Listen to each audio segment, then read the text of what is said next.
musidɓe julɓe tedduɓe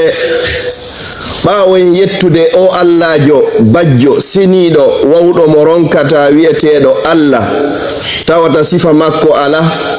no miijorɗa fi makko wo haray ɗum ɗon hino lundi no miijorɗa noon ka hakkille ma o Allahjo ɓantuɗo ɗi kammuli o jogitiiɗi tawata ɗi ala yande hoore men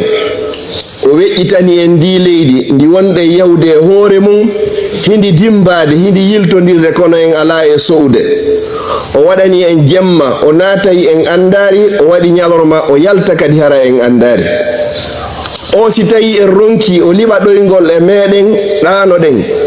o sorta wonki kin fiyen wawu fawtade nde faalaɗen immade wo kadi o artiraki ko wattaki kadi ka ɓalli fiyen wawu immade o Allahjo waɗanɗo en jemma o fawtorde o waɗani en ñalorma on ɗaɓɓirɗum guure o Allahjo ewniɗon o wi inna allaha ma as-sabirin kala faalaɗo wondugol e Allah yo wonu aade muññiɗo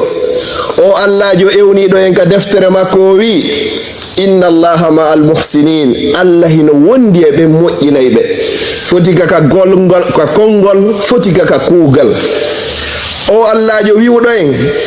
sa bonni bakkatu a waɗi bakkatu ha hebbini kammuli jeɗɗi e leyɗele jeɗɗi a tuubi a ruttike ka makko o wattitante ɗum no fop kadi o wattanama moƴƴe ko ɗo wiyete Allah o Allahjo wiwɗen wondema sa hebbini kammulin jeɗɗi e leyɗele ɗen jeɗɗi bakkatu a maydi e muɗum a tawoyimo kanko Allah kono hara shirku ala ton wo o yafotoma foppo wattanama ko moƴƴi ko ɗo wiyete Allah o Allahjo wiwɗen noon kadi inna allaha la yuhibbu zalimin o yiɗa dey toñoɓe ɓen yo Allah dandu en toñude ma en toƴede no tawa e duwawuji ɗi nelaɗo sallllahu alayhi wa sallam torotonoɗin si tawi hiɓe yaltude ka maɓɓe ɓe makayno bismillahi tawakkaltu ala llahi wala hawla wala quwwata illa billah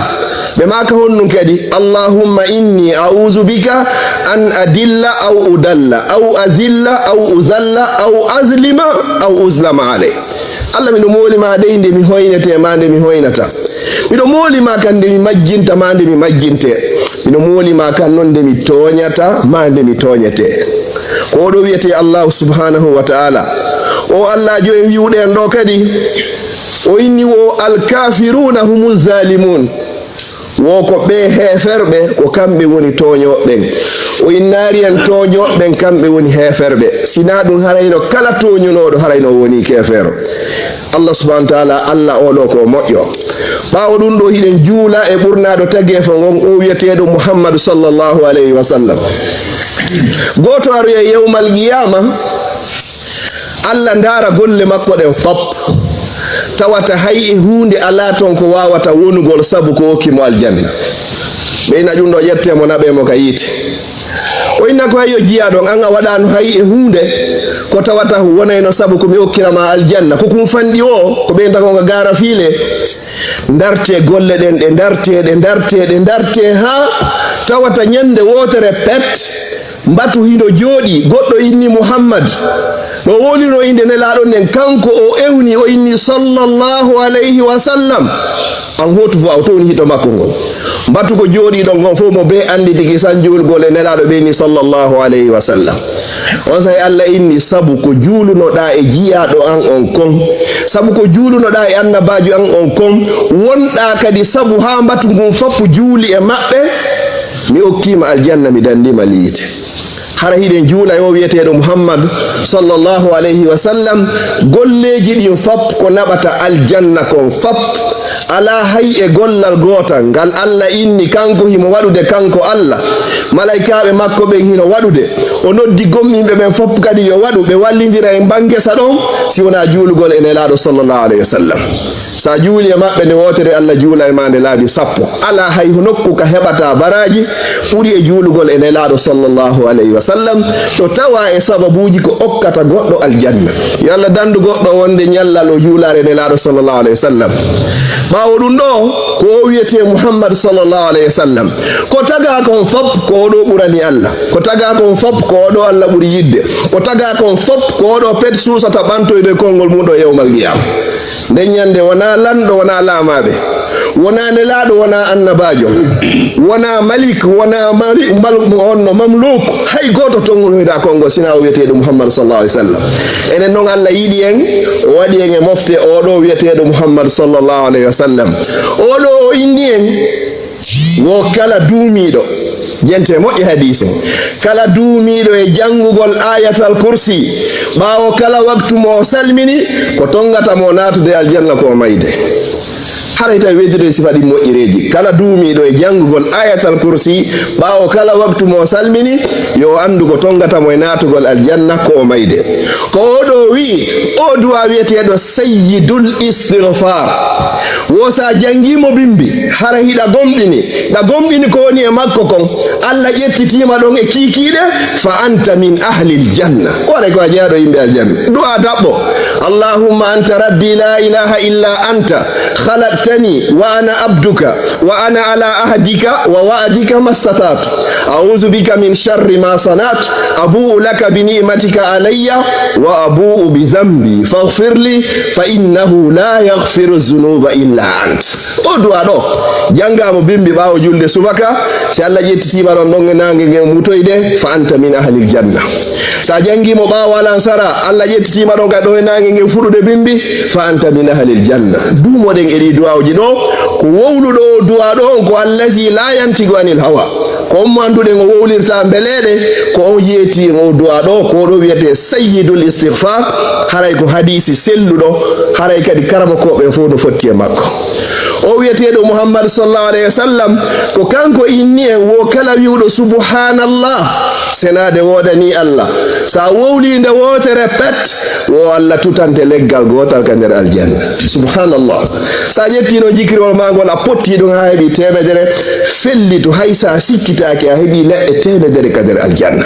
sa potti jikrol magol a heeɓi laaɓi wulure ta sikkito de a heeɓi leɗɗe wulure ka nder aljanna leɗɗe ɗen noon ka aljanna naynugol ngal leggal ɗo ko mango ngal ɗo ko piya ko leggal gotal ngal haray ngal jogi noneji dinɗe ɗen fop si tawi no ñallal be ñalle a heeɓi leɗɗe temedere ka aljanna mi sikki ɗum haray neñande marsi haray dumoɗen e jantagol inde Allah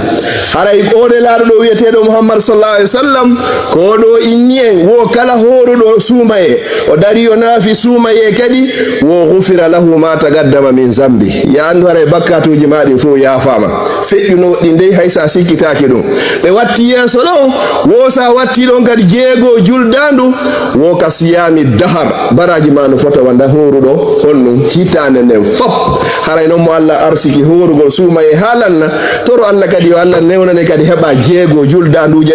ɗen kadi watta ɗon kadi ko wiyeteɗo Muhammad sallallahu alaihi wasallam o inni en wo alhajjul mabrur laysa lahu jazaa'un illa aljanna ande de wo hajju jaba ɗon hajjiroyaɗo fi Allah harana fi yon innan alhajji wo Allah mara joddi makko hayye hunde ko yoɓiroyta hajju ɗo sina yonaɗo mo aljanna yo Allah hokku en aljanna Allah noon wallahi Allah ko hakim ko ñeñuɗo e kuuɗe makko fewno ɗo hajji ko dalle 9000 10000 12000 17000 subhanallah Allah noon o wolno ayon duuɓi wulure e temennayi adu hande o inni walillahi ala nnasi hijjul bayti man istataa ilayhi sabila ko wonande kala heɓuɗo feere si tawi ɗo ɗum harno wawnowa ngol juulugol nu hande harayno hiɗen tampuno honno kono Allah ni ko wonande kala heɓuɗo feere o waɗi kadi hajju ngu kadi tugalal jowoɓal ngal e tugali l'islam ko ɗo wiyete Allahu subhanahu wa ta'ala ko oɗo nelaɗo sallallahu alaihi wasallam o nuliri e meɗen ko rahmatan lil alamin ko yurmede wonande tagge fo ngon fof ko Muhammad sallallahu alaihi wasallam ɗo inni en wo raka'ata alfajr khairun min ad-dunya wa ma fiha subhanallah woɗe e darɗe ɗiɗi si sallijo gayni doddinde o inni as-salatu khairun min an-nawm o gayni few womo be men hawto kisan goto inata e moɗe ruƴƴen woɗen ɗe ruƴƴeten ɗon ɗiɗi baraji majje hino moƴƴi ka Allah no yiɗi ɗe ɓuri aduna e kala ko woni aduna o ɗen darɗe ɗiɗi yewitiɗa ɗo suratul fatiha e qul ya ayyuhal kafiruna ka darde ara ndere kadane dira bere suratul fatiha gul wallahu ahad yettatama hay 3 minutes hara ya salmini wo baraji den don didi den dia wattanta hakkile mudun don sa yetti aduna on fop e kala ko ne aduna kange e kalisi e jama nga wadi fere a yetti baraji deeda didi a wadi fere ko deeda burani Allah ko den no kadi peso daga sikir ko dum don e la sallallahu alaihi wasallam woni ko yeti en hana kadi ga sikito den ko non kadi woni fi hon wo woni tambelede ko wiete Muhammad sallallahu alaihi wasallam o inni en kadi wonde makala nafando Allah e nder nyallal darde 12 banallahu lahu baytan fil janna subhanallah wo kala de nafando Allah darde 12 nyande be nyande andu hida mari suudu woturu ka nder aljanna subhanallah sida fala suudu pale harana to darde suudu gol lo tereji darna di hodata e mudum da ko Allah womma e darna banallahu lahu o inna e malaika be ya e darna ko Allah tigi darna suudu ndun non hara birgire go kange ndeya ko kalisi ko non ha suudu ndun lanno yakati jonnon den darde 12 ko de didi de julata ado a julde subaka ado a julde fana kadi jula nayi sa salmini fana kadi jula didi woni jeedati sa salmino e futuro jula didi sa salmino e geye jula didi woni 12 ko de do wiete as-sunanur rawatib sa dumi ke de do nyande be nyande hebide fellitu hida mari suudu ka aljanna singurna mada yari ni ya fop nyande yahoyda wato yalla no maram madum do yo Allah arske wawgo wadgo lido ya rabbal alamin tundo feji o wiete do Muhammad sallallahu alaihi wasallam o fala nak hay goto mede yo yawyite ko do inni wonde mamo be meden hino mari dambude didi e natiro ita aljanna ko wonde dambude didi yumma ma e baba e ma kala wuri dudo e mawbe makko ben dido yanganibe kurkanibe ma goto e mabbe o don do yoni ko naado e ma aljanna ko do sibeni yo lutto e ganer yite jahannama kala wuri dudo e mawbe mudum ben dido ma goto e mabbe ronkuda yanganade be kurkanobe doftobe jabanabe nananabe yanganobe habe ma e harabe hude subhanallah yalla dandu goddo mayde harama makko be no seyidnani jonno ngay soka do hino mantora do bay mino diyo ngala famudide joni acce don subhanallah Allah walla ma harama yari wallahi sa maydi hono non ko yite jahannam ide ganne la sallallahu alaihi wasallam fala no ma sunnugol sahabajo e gurna mabbe tay ko be fala mo sunnirgol tay kanko yuma makko hibe yeddondir ko ala na wona nani gokkunni tum tay o ronki wolgol la ilaha illallah on be nyadde ledde hubbo yite ngen yetton okko moton o fuddo sumugol ka adna ga ko adi o yahude lakara ay non goddo no piya be mum piya yumma mum jaabobe be wona tun wowla subhanallah Abdullah ibn Abbas radiyallahu anhu nadu do fon kutuba on taw Abdullah ibn Abbas radiyallahu anhu ko do be ta hibrul umma jente isa moja suka ko arno landimo o inni wo mi yalti fi jamugol jiwo tay non buyno yalti fi jiwo tay non mi do faala jiwo moja yumma makko salifiu e salilan okkude baybe salike mo okkude dum do wawari heji golle makko o waro yumma jiwo baybe okkitiri mo nokkugo jonno wari ka Abdullah ibn Abbas nargol ko honno e golle watta fi yo tubo rutto ka Allah Abdullah ibn Abbas ko landi mo ene yumma ma e bemma hino wuri oyni hi yumma no wuri oyni wo yaw yangano daabe wo mimmi anda gollal hay e gotal uraygal nabugol goddo aljanna buri kurkanagol nene baba Abdullah ibn Abbas hibrul umma ala andu do firo Qur'an buri odo bone wingi o wadi tongi sa wadi bakkatu ko Allah innal hasanat yuzhibna sayyiat mojjidi montay bondidi yo non naynugol ko wargol mo joni wo yaw yangano da yumma ma haabe welto hawnaaki ka Allah subhanahu wa ta'ala yafore ma sabu ko wadda to ko dum haray non goddo stay yumma ma no wuri baba e ma no wuri andu dambude aljanna didi hino udditani ma ko ngandi non se aso kayde e sa profita inata do ngado be mayde nyande yumma ma e bemma fe'ini wo yalla yafo kala mo mawbe mum fati goddo noddete be na ko ayo karijo mede yaforto no ma sabu yumma ma e bemma hande non gollu gollal mojjangal me yaforo e ma sabu modum sida fala yo du'a ma jabo kala ka turida watto do yumma ma e bemma yalla yafano e fati be boyida e wuro ben si dum no feƴƴi o de laado sallallahu alayhi wa sallam ko do kadi yewti en fi valorise gol sonna ben bibbe ben wo kala mo Allah arsiki bibbe nayo suddibe o ne'ibe needi l'islam o kitiribe l'islam wo kunna lahu sitran minan nar be do wona no yite heedo e yite nge yawmal qiyamah sa heɓi ɓiɗɗo jiwo haray andu a heɓi dambugal. Sahabajo go landi wo si tawi noon ko tato nelaɗo maki hay so tawi ko tato o ya inni so tawi ko ɗiɗo o inni hay siko ɗiɗo o inni hay siko goto o inni hay siko goto. Si Allah okkima ɓiɗɗo jiwo a ne'imo needi l'islam a hokkitirimo l'islam andu haray heeɓi ko noyta heedo hakkunde ma yiite nge yawmal qiyama. Wa akhiran musidɓe julɓe tedduɓe nelaɗo sallallahu alayhi wa sallam goɗɗo arno landiɓe ene yimɓe ɓe fof ko mo ɓuuri moƴƴude ɓe inni khayrukum man ta'allama al-qur'ana wa 'allama. On etiɗo jangi al-qur'an ha o faami o yilti kadi o faamini nde goɗɗo yo Allah faami en qur'an eto ɗen faaminen nde goɗɗo. ɓaawo ɗum ɗo hiɗen du'ano mawɓe meɗen wuuruɓe e faatiɓe yo Allah ɓeydan jamɓe kisi e faatiɓe fof wuuruɓe yo Allah ɓoydude e maɓɓe. Yewtere hande ko nde yuuloto ka raɓɓiɗugol e nder 5 minutes inchallah ko addaman min dukhulil janna. Nelaɗo sallallahu alayhi wa sallam ɓe faala e fof en yaw aljanna. Yalla hokku en fof aljanna. Mo heɓi aljanna haray heɓi kala ko ɗaɓɓete ko. Mo perdi aljanna haray hay hunde o heɓari. Kala ko goɗɗo perdi so perdari natugol aljanna hay hunde o perdari.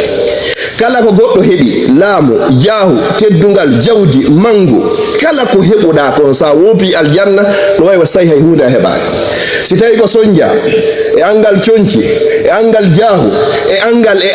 angal kala ko faɗete kon fop si a faɗi kono sa faɗoyari aljanna andu har hunde ala ko faɗɗa. Sa naati aljanna a nawnata a mayata a weelatake a tampata a sunotako a mara konnago a mara haasidankako. Sa naati aljanna a yahata hurgo sa yehi aljanna to hay e hunde ko wiyete sonja ala ka nder aljanna. Ka aljanna fiha ma la aynu ra'at wala uznun samiat wala khatara ala qalbi basharun qat. No ka nder aljanna ko nowru nanare fi moɗon, no ka nder aljanna ko yitere yiyare, no ka nder aljanna ko wonki ɓernde wawari miijade sifa muɗum. A miijata ko ha inna aljanna on ko ni wayre. Aljanna on ko waɗani ɗum ɗo marani ɗum ɗo jiyaɓe makko ɓen arɓe o adna sonji wakkili tampi kono tata ko fiyoɓe heɓoye moƴƴere nden janggo. O adna mo yiɗen ɗo ko daru amalin bila jaza, ɗo ko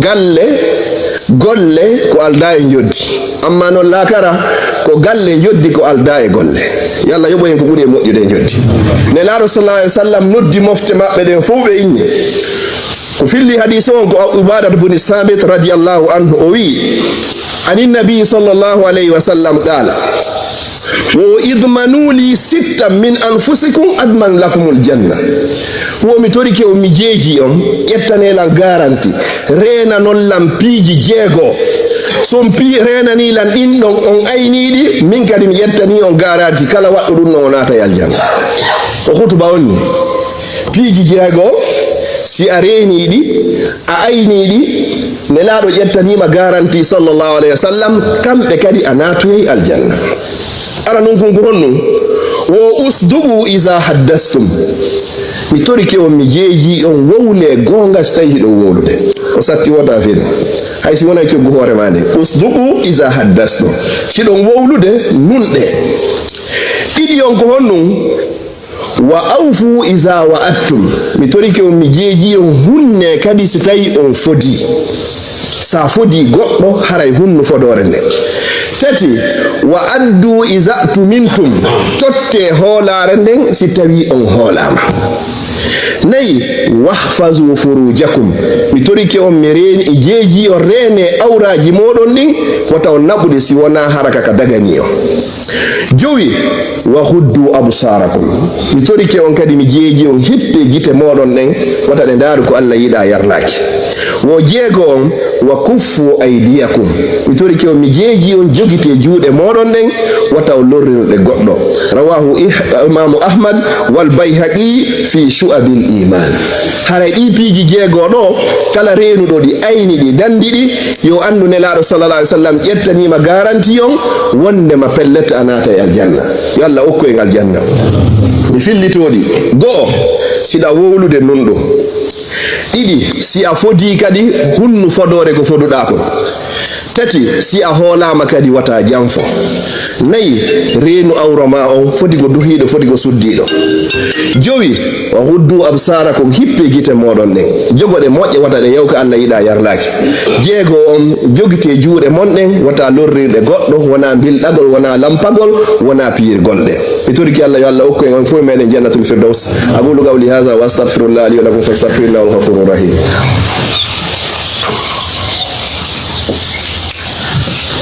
الحمد لله رب العالمين الحمد لله الذي بنعمته تتم الصالحات en yetti o Allah jo bajjo senido wawdo mo ronkata wiyetedo Allah tawnudo en haray hande kay de jumaare do nyande no gaye didi dum wiyete juldando haray mi do annintina hoore an haray lutirado buri balle jeedi ma balle jeetati do yo ndudo kadi yehu haray mi do annintina kala mo timminaari jeegoje de yo eto o wakkilo sa hebi lewru suuma yendu a watti do jeegoje de na mari baraji horudo hitande ta eto de mojjere do fuutoma a andasi tay suuma e aro tawete ma hay sayo tawi ba o tawrete e cellal mi turiki Allah yo Allah okku en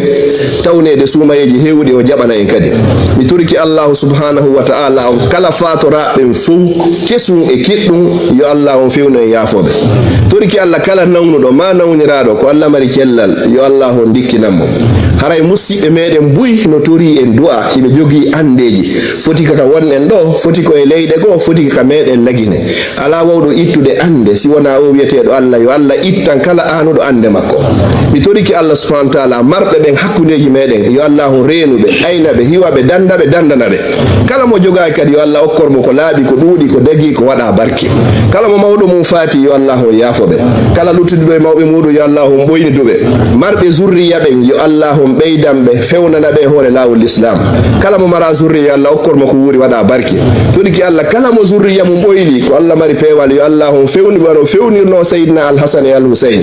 toriki Allah kala marbe jam e uttu ka galleji yo Allah on duminambe kala jogibe ande e sohlaaji e bittendeji ko Allah wawi ittude yo Allah on ittambe yo Allah moƴƴinan en do moƴƴinana en ka mede yo Allah wadu leydi meden lagine nin harako dogantendi wona dogetendi yo Allah okkore lambe fewube nundube hulobe Allah yidube lagine yidi bibbe lagine sonja e sohlaaji ko woni ton kon ko Allah wawi idde yo Allah ittage